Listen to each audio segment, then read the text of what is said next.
Now that we have a fully flushed rough, we are ready to install the cartridge. The cartridge is color-coded.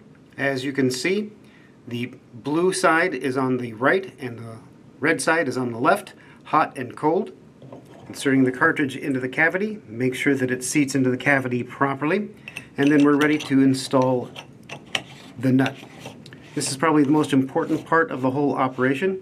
What we want to avoid doing is over-compressing the cartridge, as it will lead to a stiff handle and diverting action. So as you see, I put on the nut hand tight, and now on the directions from the factory, I'm going to draw a line on the nut and on the body itself.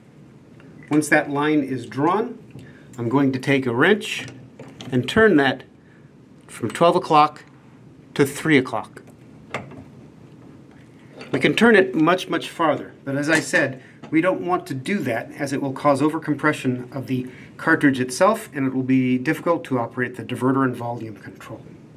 Cartridge has been installed. We open up the stops.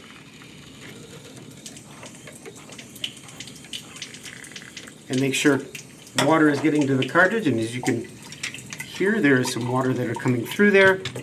So once we know that the cartridge is operational, we are now ready to install the trim.